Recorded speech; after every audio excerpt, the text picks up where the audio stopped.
Bonjour à tous mes chers élèves. Cette semaine, on va découvrir une loi importante en électricité. C'est une loi qui va relier les trois grandeurs électriques que vous avez découvertes ces dernières semaines, qui sont l'intensité du courant électrique, la tension électrique et la résistance électrique. Alors pour ça, on va faire comme d'habitude, on va commencer par un TP. On n'est pas en classe, donc on va utiliser PCCL.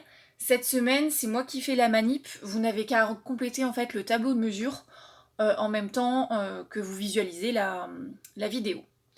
Alors, pour ceux qui veulent le faire, vous pouvez quand même trouver l'animation dans PCCL, d'accord? Toujours dans le thème électricité. Voilà. Et c'est l'animation numéro 17, résistance et loi d'Ohm. Alors, on l'avait déjà utilisé la semaine dernière, cette animation, pour comprendre le fonctionnement, ou du moins l'impact de la résistance électrique dans un circuit. On avait vu que lorsqu'on faisait varier la valeur de la résistance électrique, eh bien le courant à l'intérieur du circuit changeait.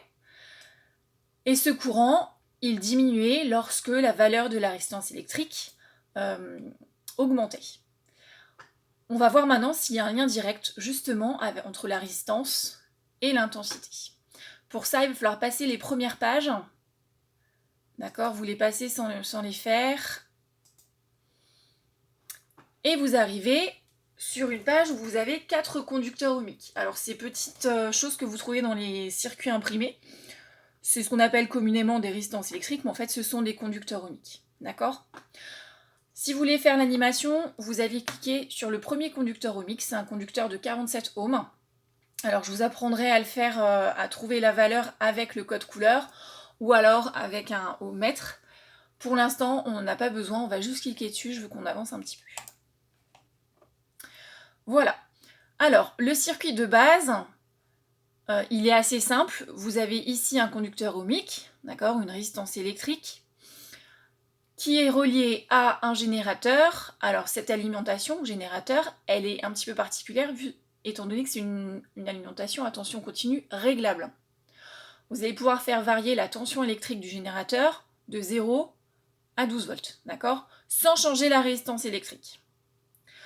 Lorsqu'on va faire varier la valeur de la tension électrique dans le circuit, eh bien on va venir mesurer le courant électrique qui parcourt le circuit. On n'a pas rajouté de voltmètre, étant donné que le voltmètre en fait est inclus directement dans le générateur de courant. Alors, il suffit d'actionner l'interrupteur on-off, d'accord, et de commencer à prendre les valeurs. Pour 0 volts, vous avez une valeur en ampères, en milliampères, pardon, parce qu'ici on est sur le calibre 200 milliampères, de 0 milliampères. Je bouge le curseur, vous notez au fur et à mesure dans votre tableau. Pour 2 volts, vous obtenez un courant de 42,6 milliampères.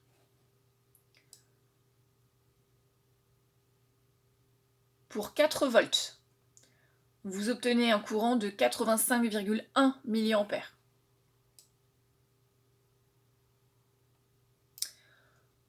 Pour 6 volts, vous obtenez un courant qui traverse le circuit de 127,7 milliampères. Pour 8 volts, vous obtenez une valeur de courant de 170,2 milliampères.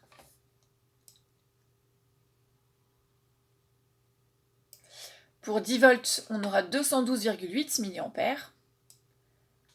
Et pour 12 volts, on aura 255,3 milliampères.